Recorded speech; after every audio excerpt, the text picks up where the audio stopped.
வந்து பணியாரம் எப்படி செய்யறதுன்னு பார்க்கலாம்னா, முதல்ல பணியாரம் செய்யறதுக்கு பணியாரக்கல் வந்து நல்லா காஞ்சிருக்கணும்.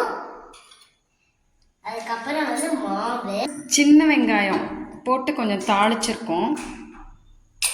காஞ்சிருக்கான்னு செக் பண்றதுக்காக லைட்டா எண்ணெய் அரை ஸ்பூன் எடுத்தாலே போதும். எடுத்து லைட்டா ஒரு கொஞ்சோண்டு போட்டுக்கணும். வந்துச்சுன்னா அந்த கல் வந்து காஞ்சிருச்சு அப்படின்னு அர்த்தம். சின்ன வெங்காயம் தான் நான் போட்டிருக்கேன் மாவில். இப்போ அதில் போட்டுக்கலாம். வந்து நிறைய ஃபுல்லாக மாவு எடுக்கக்கூடாது, எடுத்தோன்னா கொட்டிடும். அதனால லைட்டாக கொஞ்சம் மட்டும் மாவு எடுத்துக்கணும். அப்போதான் வந்து கொட்டாது.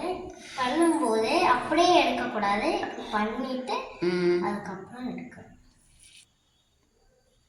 எல்லாத்துலேயும் போட்டிருக்கியா? குழிப்பணியாரம்னு சொல்லுவோம் இதை. லைட்டாக எண்ணெய் எடுத்துட்டு அவனுக்கையாக போட்டுடலாம். ஏன்னா ஃபர்ஸ்ட்லேயே போட்டுட்டோம், அதனால் லைட்டாக மட்டும் போட்டுக்கலாம். சரிதான், எண்ணெய் கம்மியாக வெந்துருங்கிறியா? தோசைக்கு வந்து அந்த போட்டப்புறம் மாவு போட்டப்புறம் எண்ணெயை போடணும். ஆனால் இதுக்கு வந்து முதல்ல எண்ணெயை போட்டுட்டு அதுக்கப்புறம் மாவு போட்டு திருப்பி எண்ணெயை போடணும். அதுதான் தோசைக்கும் இதுக்கும் இருக்கிற டிஃப்ரென்ஸ். மற்றபடி ரெண்டுமே ஒன்று தான். அதுக்கப்புறம் மாவும் டிஃப்ரெண்ட்டாக இருக்கு. கரெக்ட். இப்போ வந்து தோசைங்கிறப்ப ஏன்னா இதுதான் ஃபர்ஸ்ட் டைம் பணியாரம் செய்யறல. முன்னாடியே செஞ்சிருக்கியா? ஒரு தடவை செஞ்சிருக்க. பணியாரம் வந்து இந்த பக்கம் கொஞ்சம் ப்ரௌனா ஆகணும். ப்ரௌனா ஆகும்போது ஸ்பூனே வைக்கணும், இல்லாட்டா வந்து ஒட்டிக்கும். அந்த மாதிரி பிசு பிசுன்னு ஆகிடும். பணியாரம் சரியாவே ஆகாது. ஒரு பக்கம் வந்து ஒரு பக்கம் வேகாம ஆயிடும். பணியாரத்தில் ஏதாவது பாட்டெல்லாம் இருக்கா? இல்லை. இப்போ வந்து பணியாரம் நல்லா வெந்துருச்சு. இப்போ இப்படி திருப்பி போட்டுக்கலாம். லைட்டாக இப்படி ப்ரெஸ் பண்ணிட்டா அதில் திரும்பிடும். போட்டுட்டு அதே மாதிரி மற்றதெல்லாம் பண்ணிடலாம். இப்படிதான் ஒவ்வொரு பணியாரத்துக்கும் தலைமையில கொட்டு வச்சு வச்சுட்டு அமைதியாக அடக்கிடும். இப்படிதான் நான் தலைமையில ஸ்பூன் வச்சு கொட்டு வச்சிருவேன்.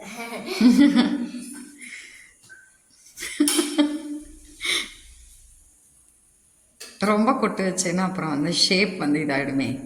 ரொம்பலாம் கொட்ட லைட்டாவா? லைட்டா 2 கொட்டு வச்சிருவேன். அது வேகணும்னு சொல்லியா? லைட்டா அடங்காது, வேற மேல வந்துச்சு. அதனால ஒரு 2 கொட்டச்சா அமைதியா உள்ள போய் உட்காந்துக்கும். எழும்பி வருது. Puff puff puff puff. அதனால அது பொங்கி வரும்னு சொல்லுவாங்கல்ல.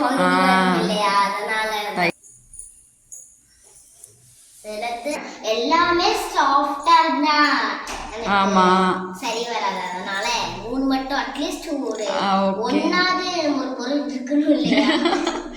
பணியாரம் கூட மொறுமொறுன்னு தான். அதாவது அவுட்டர் கவர் வந்து கொஞ்சம் மொறுமொறுன்னு இருந்தா நல்லா இருக்கும்ல. கேக்ல சிரப் போடுற மாதிரி. கேக்ல சிரப் போடுற மாதிரி. இந்த காலத்து குழந்தைங்க எல்லாருக்குமே இந்த பேக்கிங் தான் பிடிச்சிருக்கு. எனக்கு பேக்கிங்லாம் பிடிக்காது, இந்த பணியாரம் தான். பணியாரம், தோசை, இட்லி எல்லாம் தான். Very good. ஏன்னா அதில் உளுந்து தான் ரொம்ப ஸ்ட்ரென்த் லேடிஸ்க்கு, வளர்கிற குழந்தைகளுக்கு எல்லாருக்கும் உளுந்து வந்து ரொம்ப. ஏன் வந்து கடையில் மாவு வாங்குறது இல்லைன்னு சொன்னால் இந்த உளுந்து வந்து அதிகமாக அவங்க போட மாட்டாங்கன்னு நினைக்கிறேன். ஏன்னா நாம் வந்து அப்படி டைரெக்டாக நம்ம எதையுமே சொல்ல முடியாதே. அதனால் வந்து இந்த உளுந்து வந்து நம்ம அதிகமாக சேர்க்குறப்போ போன் ஸ்ட்ரென்த் எல்லாமே. குழி மாதிரி இருக்கிறதுனால குழிக்குள்ள மாவு ஊத்துறதுனால இதுக்கு பேர் குழி பணியாரம். நிறைய கண்டுபிடிப்பு. இப்ப எங்கேயுமே குழிக்குள்ள மாவு ஊத்துறது கிடையாது, அதனால வந்து குழி பணியாரம். புதுசா குழிக்குள்ள மாவு ஊத்துறதுனால எல்லாரும் குழி பணியாரம் பேர் வச்சிட்டாங்க. ஓகே ஆச்சா? நினைக்கிறேன் வெந்துடுச்சா?